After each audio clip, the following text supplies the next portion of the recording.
Grug finds the perfect cave for storing his teeth. Dry, secure, centrally located, easy to check on. Grug moves every single tooth he owns into this one cave. All of it. Years of saving, all in one place. Grug feels organized, efficient, in control. One location, one thing to manage, no teeth scattered around. One stormy night, part of the cave ceiling collapses. Not the whole cave, just one section. But that section happened to be exactly where Grug's teeth were stored. Grug digs through rubble for days, recovers maybe 60% of what was there. The rest is crushed, scattered, lost in debris too deep to safely dig through. Grug sits outside the cave, staring at the rubble. Grug's neighbor had split savings between 3 different caves in the valley. One of those caves also had storm damage that same night, completely destroyed. But the other 2 caves were untouched. Neighbor lost roughly a third of total savings. Grug lost nearly half. Same storm, same valley. Very different outcomes. The difference wasn't luck. It was structure, decided long before the storm ever happened. Today Grug explains diversification, what it actually means, and why concentration feels efficient right up until it isn't. Diversification means spreading exposure across multiple things that don't all fail for the same reason at the same time. Imagine Grug splits his teeth between 2 caves. Feels diversified. But if both caves are in the same section of cliff, exposed to the same storm, splitting between them doesn't actually reduce the risk. Both could collapse from the same cause. True diversification requires the things you're spread across to have different exposures, different things that could go wrong. Grug applies this to investments directly. Owning 10 different stocks feels diversified, 10 things instead of one. But if all 10 are in the same industry, say 10 mammoth hunting companies, they're all exposed to the same underlying risk. A downturn in that industry affects all 10 simultaneously. 10 stocks, but really one risk exposure. Don't just own multiple things. Examine whether those things actually respond differently to the same events. Now, Grug explains why concentration feels efficient, because understanding the appeal is necessary to resist it. Concentration is simpler, easier to track, easier to feel confident about. Because you understand the thing you're concentrated in deeply. Grug knew his one cave intimately, every corner of it. Concentration also feels like it should produce better results.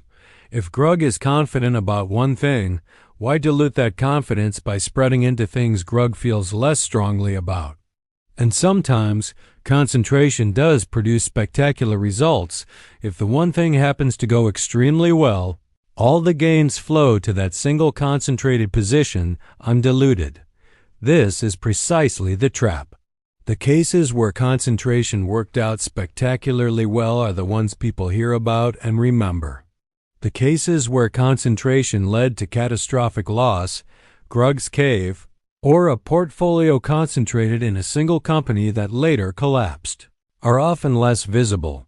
Sometimes because the person experiencing the loss doesn't talk about it. Grug isn't saying concentration never works. Grug is saying concentration is a bet that the thing you're concentrated in won't be the one that fails.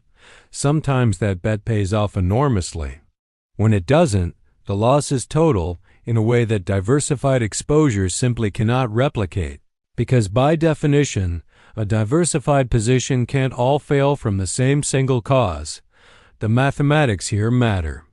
If Grug has 10 equally sized positions, and one of them goes to 0, a total loss on that position, Grug has lost 10% of the total. Painful, but recoverable. If Grug has one position, and that position goes to 0, Grug has lost everything. Not 10 times worse, categorically different. There's no 90% remaining to rebuild from. Now Grug addresses what diversification looks like in practice for investments, because the concept is simple, but the application has nuance. Diversification across asset types, Grug discussed stocks, real estate, and other asset categories in earlier videos. These different categories often respond differently to the same economic conditions. A downturn affecting one category may affect another less. Holding a mix means no single event devastates the entire portfolio. Diversification within stocks. This is where index funds do something elegant almost automatically. A broad market index fund holds thousands of companies. If one company experiences trouble, it's a small fraction of the total. The fund's value reflects the aggregate of all those companies, not the fate of any single one. This is one of the most underappreciated benefits. Broad diversification. Achieved without Grug needing to individually monitor dozens of companies himself. Diversification across geography. Companies in different regions don't always move together. A downturn in one region may not affect others equally. Broad international exposure, alongside domestic exposure, provides another layer of doesn't all fail for the same reason. Now Grug addresses how much diversification is enough. There's a point where more diversification stops adding meaningful benefit. Going from 1 stock to 10 stocks dramatically reduces the risk of total loss. This is where most of the benefit comes from. Going from 10 stocks to 30 continues to reduce risk, though by smaller increments, each additional position adds less benefit. Going from 500 stocks to 5,000 provides very little additional benefit because the portfolio is already so broad. Any single company's failure is already a tiny fraction of the total. This is why a broad index fund already captures the vast majority of the available diversification benefit. Adding more funds doesn't add more diversification if they overlap. Grug isn't more diversified by owning 3 funds holding the same things. Grug keeps it simple. Broad coverage, no unnecessary overlap. That is the wise way.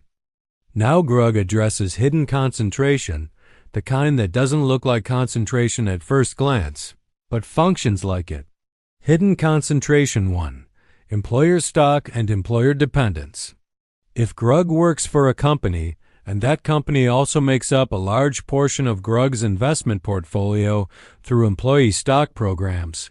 For instance, Grug now has a single point of failure affecting both income and savings simultaneously.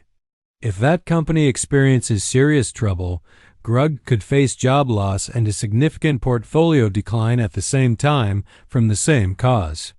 This is concentration that doesn't always feel like concentration, because the investment portion feels separate from the employment, even though they're linked.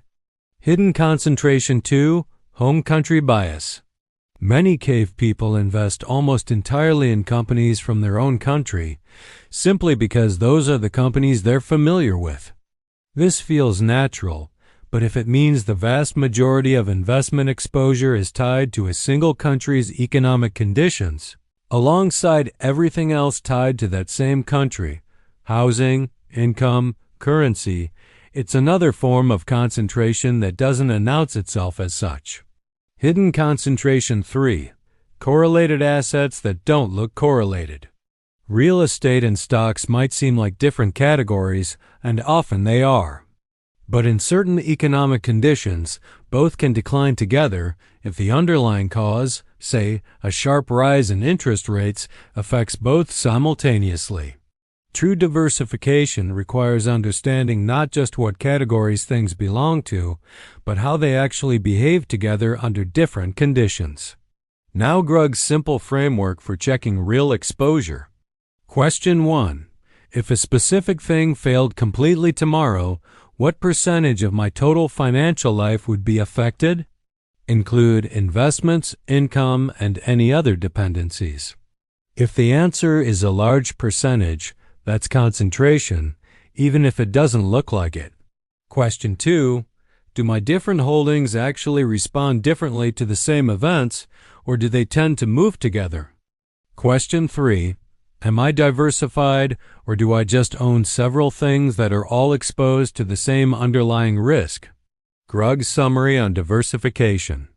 It means spreading exposure across things that don't all fail for the same reason, not simply owning multiple things. Broad index funds provide substantial diversification within stocks almost automatically, capturing most of the available benefit without requiring individual selection. Grug's neighbor split savings across 3 caves in different parts of the valley. Because neighbor understood any single cave could fail, Grug rebuilt, slower this time. 3 smaller caves in different places. Next video. Grug discovers the emergency fund. Grug finds out why some teeth need to do absolutely nothing at all on purpose. Do not miss it.